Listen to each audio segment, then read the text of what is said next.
জিশন গুপ্ত জন্মদিন উপলক্ষে আরেক teaser. Hello friends, welcome back. আবার ফিরে আসলাম নতুন এক ভিডিও। আজ কথা হলো মেগাস্টার শাকিব খান আপকামিং বরবাদ মুভির দ্বিতীয়টা টিজার চলে। সেই টিজারটা কেমন ছিল তা নিয়ে কথা হবে, তা জানতে হলে ভিডিও শেষ পর্যন্ত দেখতে হবে।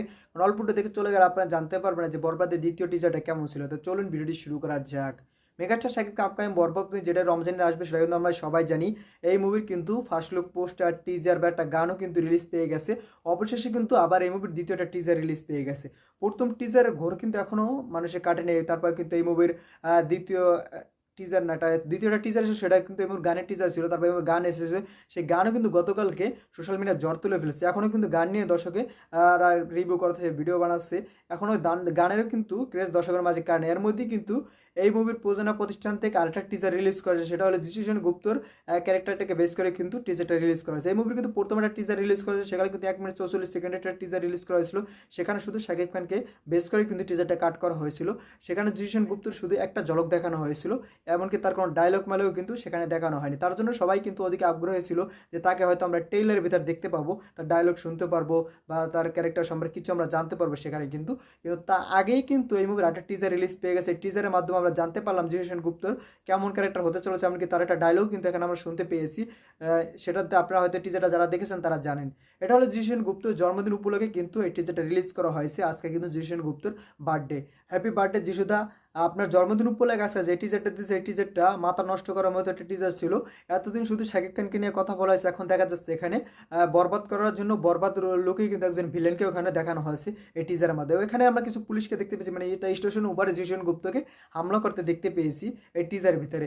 একটি পুলিশগুলো কিন্তু বাংলাদেশি ইউনিফর্ম পরাই দেখা যাচ্ছে। মানে যেহেতু এটা বোম্বাই শ্যুট করা হয়েছিল, ভেবেছিলাম হয়তো ইন্ডিয়ান পুলিশ আমাদেরকে এই মুভির ভিতরে দেখানো হতে পারে, কিন্তু এখন কনফার্ম হয়ে গেলাম যে এই মুভিতে বাংলাদেশি পুলিশকেই দেখানো হবে। মানে বাংলাদেশের কস্টিউম পরা পুলিশকেই কিন্তু আমরা পুলিশ স্টেশনে দেখতে পেয়েছি, যেখানে জিশন গুপ্ত হামলা করতেছে। সেটা দেখে মনে হচ্ছে গল্পটা যেখানে শ্যুট করা হোক না হোক, কিন্তু গল্পটাকে বাংলাদেশকে বেস করে কিন্তু গল্পটা সাজানো হয়েছে বা গোছানো হয়েছে। এমনকি নায়কও বাংলাদেশ থেকে নেওয়া হয়েছে। মানে পুরো গল্পের ভিত্তি কিন্তু বাংলাদেশে, এমনকি বিভিন্ন দেশে ঘুরে ঘুরে হয়তো গল্পটা বাংলাদেশে এসে আবার সমাপ্ত হতে পারে, সেটাও হতে পারে। অথবা হয়তো ওই দেশের শ্যুট করা হয়েছে, কারণ বাংলাদেশে কিন্তু সব ধরনের সব কিছু পাওয়া যায় না। যেমন কিছু গান, মানে আমরা এখানে যেগুলো গানগুলো ইউজ করতে দেখেছি, এগুলো কিন্তু বাংলাদেশে অ্যাভেলেবেল নাই, মানে তারা পাওয়া যায় না, কিন্তু বাইরে থেকে আনতে হয় অথবা বাইরে যে শ্যুট করতে হয়। তার জন্যই কিন্তু তুফান মুভিটা বাংলাদেশ শ্যুট করতে পারে না। সেটা কিন্তু রায়হান রাফি জানিয়েছিল যে কেন তারা তুফান মুভি বাংলাদেশ শ্যুট করতে পারেনি। অবশেষে বরবাদ মুভি সম্পর্কে জানা গেলো এটাও কিন্তু মুম্বাই শ্যুট করার সবথেকে বড় কারণ হলো এটা সবথেকে বড় স্কেলের মুভি হতে চলেছে। তার জন্যই কিন্তু এটা বাইরে শ্যুট করা হয়েছে।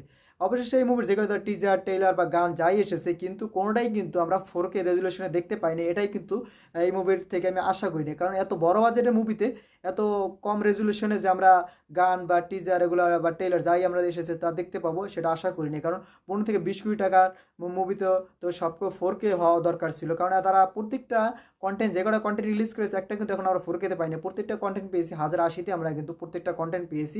আজকে যে টিজারটা এসেছে বরবাদের জিশন গুপ্ত ক্যারেক্টার বেস করে, এটা তো তার নিচে, এটা এসেছে 720 রেজুলেশনে। তাহলে বুঝুন 1080 থেকে আরও নিচে নামতেছে। দেখা যাক তারা ফাইনাল প্রোডাক্টে কী করে।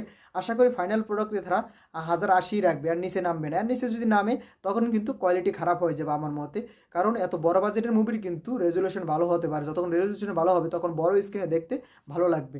আর না হলে এটা তো ইউটিউব কন্টেন্টের মতো হয়ে গেলো, যেটা মোবাইলের মাধ্যমে আমরা দেখে থাকি, সেরকম মোবাইল ফিলে আসবে। তার জন্য আমি বলবো যে যদি এই ভিডিওটা এই মুভির কোনো সহকারী বা কোনো কিছু কাছে পড়ে, তারা যাতে এই মুভি প্রযোজকের কাছে পৌঁছে দেয়, যাতে প্রত্যেকটা কন্টেন্ট 4K রেজুলেশনে তারা তৈরি করে। কারণ প্রত্যেকটা কন্টেন্ট কিন্তু 4K রেজুলেশনে আসলে সেটা দেখতেও ভালো লাগবে এবং তার ভিতরে দর্শকরা কানেক্ট করতেও কিন্তু সুবিধা হবে। তার জন্য আমি বলবো যাতে প্রত্যেকটা যে 4K রেজুলেশন হয়ে যায়। কারণ এখন কিন্তু আমার বাংলাদেশে মাল্টিপ্লেক্স সিনেপ্লেক্স সব হয়ে গেছে, সেখানে যদি 4K রেজুলেশনে না দেখানো হয় তখন কিন্তু দেখতে সুন্দর লাগবে না, অকওয়ার্ড ফিল হবে হয়তো।